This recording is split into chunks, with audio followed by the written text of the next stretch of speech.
Hello everyone, আসসালামু আলাইকুম। সবাইকে ওয়েলকাম জানাচ্ছি আমার আজকে নতুন আর একটি ব্লগ ভিডিও দেখার জন্য। আজকে তোমাদেরকে প্রথমেই আমি আমার অপরাজিতা ফুলের শুভেচ্ছা দিয়ে ব্লগটা শুরু করলাম। আর দেখো আমার অপরাজিতা গাছের ফুলের বীজ চলে এসেছে। আর এখানে দেখো অনেক জবা ফুল ফুটেছে, দেখে ভালোই লাগছে মাশাল্লাহ।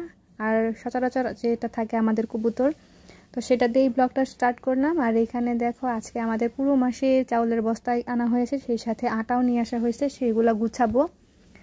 টুকটুক করে সব কিছু গুছায় নেব। গুছায় নেওয়ার পর এই ঘরটাকে লেপে নেব। যেহেতু কালকে আমি চুলার পাটটা লেপে নিয়েছি, আজকে আমি বারান্দার এই ঘরটা লেপে নেব। একটা একটা করে লেপতে হবে, একদিনেই সব পারি না, কাজকর্ম বেশি হয়ে যায়। এই জন্য আমি চুলার পার লেপেছি, তারপর ঘর লেপেছি। অতটাও সুন্দর করে পারি না, তবে চেষ্টা করি যতটুকু করার ততটুকু ভাবে করার জন্য। কেমন হয়েছে ঘর লেপাটা তোমরা কমেন্ট বক্সে জানিয়ে দেবে অবশ্যই। আর সেই সাথে আজকে আমি রান্না করতে নিয়ে কারেন্ট চলে যায়। তো কারেন্ট চলে যাওয়ার ক্ষেত্রে আমি কিভাবে রান্নাটা করলাম, খুবই সারভাইভ করেছি আজকে রান্না নিয়ে। তো সেটাই তোমাদের সাথে শেয়ার করব, তোমরা থাকো আমার পাশে, তাহলে দেখতে পারবে। ট্যাংরা মাছ খেতে খুবই ইচ্ছা করছিল, এই জন্য আপনাদের ভাইয়াকে বলেছিলাম ট্যাংরা মাছ নিয়ে আসার জন্য। বাজারে জিনিসপত্রের এত দাম যা বলার মতো না। তারপরে যতটুকু আমাদের মধ্যে সাধ্য হয় ততটুকুর মধ্যেই কেনার চেষ্টা করি সব কিছু। তো এই মাছগুলো আমি এখন কেটে নেব, কেটে বেছে ধুয়ে নিয়ে আসলাম। দেখো এখন এইটার মধ্য থেকে অর্ধেকটা ফ্রিজে রেখে দেবো, আর অর্ধেকটা আজকে রান্না করব। এখানে কিন্তু খুবই অল্প মাছ, প্রায় 250 গ্রাম মাছ। এইটার মধ্যে থেকে আমাকে অর্ধেকটা রান্না করতে হবে এবং অর্ধেকটা রেখে দিতে হবে, কারণ বুঝতেই পারো দ্রব্যমূল্যের কত দাম।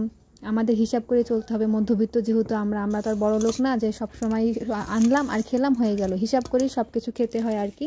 আর এখানে তোমাদের ভাইয়া দেখো একটা চাল কুমড়া নিয়ে আসছে আর বরবটি নিয়ে আসছে।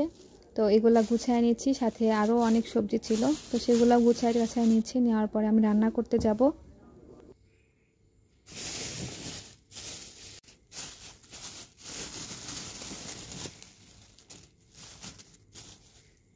এই সুন্দর কচি টসটসে চাল কুমড়া দিয়ে আজকে আমি ট্যাংরা মাছটা রান্না করব। আর এগুলা সব ফ্রিজে রেখে দেব। আর সেই সাথে আজকে আমি আমার বাটা সব মশলা শেষ হয়ে গিয়েছে, আজকে আমি সব বেটে নেব। রসুন এবং আদাটা বাটতে হবে, বাটা শেষ হয়ে গিয়েছে। আর দেখো এই যে আমার রান্নাবান্না, আমি কিন্তু রান্নাবান্না করে নিয়েছি চাল কুমড়া দিয়ে। ভারী মজা হয়েছিল চাল কুমড়া রান্নাটা। আর যেহেতু কারেন্ট ছিল না, তো কিভাবে আমি রান্না করলাম, কিভাবে আমি এক হাতে সব করলাম, এটাও তোমাদের কাছে প্রশ্ন থেকে যায়। তো দেখো এখানে আমি টর্চ লাইট রান্নাঘরের বাঁশের সাথে বেঁধে নিয়ে তারপরে হচ্ছে রান্না করছি, যাতে নিচের দিকে দেখো একদম সরাসরি চুলার কাছে যেন আলোটা হয়। এইভাবে আজকে আমি রান্না করলাম। খুবই কষ্ট হয়েছিল প্রথম, তারপরে ভাবলাম যে এই বুদ্ধিটা করি। তো তোমাদের ভাইয়াকে বলার পর তোমাদের ভাইয়া এই সিস্টেমটা করে দিয়েছে। মাশাল্লাহ, রান্না বান্না করতে কোনো সমস্যা হয়নি। আর সেই সাথে আমাদের কমন একটা খাবার, সেটা হচ্ছে ডাউল। আজকে আমি ডাল রান্না করেছি। প্রতিদিন তো এমনি পাতলা ডাউল রান্না করি, আজকে ভাবলাম যে একটু ডাল রান্না করি, একটু টক টক হবে, খেতে ভালো লাগবে। রান্না শেষ করে, খাওয়া দাওয়া শেষ করে আমি ওই যে আদা এবং রসুন কেটে রেখেছিলাম, পানিতে ভিজিয়ে রেখেছিলাম, তো সেটাই রাত্রে বেটে নিলাম। আর সেই সাথে জিরাটাও বেটে নিলাম। এটা বাটলে আমার 7 দিন আর কোনো কষ্ট করতে হবে না বাটা নিয়ে। আর তারপরে এই রাত্রেবেলায় আমি বিছানা চাদরটাও চেঞ্জ করে নিলাম। তো এই ছিল আমার আজকে ছোট্টখাটো একটা ব্লগ ভিডিও। আসলে সংসারের কাজ করতে করতে প্রায় কাজই ধীরে ধীরে কারো কাছ থেকে হেল্প না নিয়েই নিজে নিজে করতে করতেই শিখে ফেলা যায়। তো আজকেও আমার এরকম হয়েছে। রান্নার অসুবিধার কারণে আমি দেখো এই বুদ্ধিটা করেছি, লাইটটাকে চালের উপরে রেখে দিয়ে তারপরে কাজ করলাম।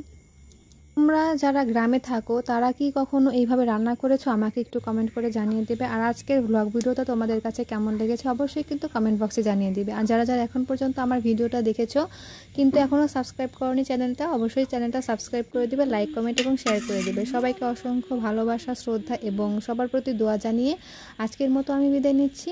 দেখা হবে অন্য কোনো ব্লগ ভিডিওতে। ততদিন পর্যন্ত তোমরা ভালো থাকবে, সুস্থ থাকবে এবং আমার জন্য দোয়া করবে। তোমাদের জন্য দোয়া রইল। আল্লাহ হাফেজ।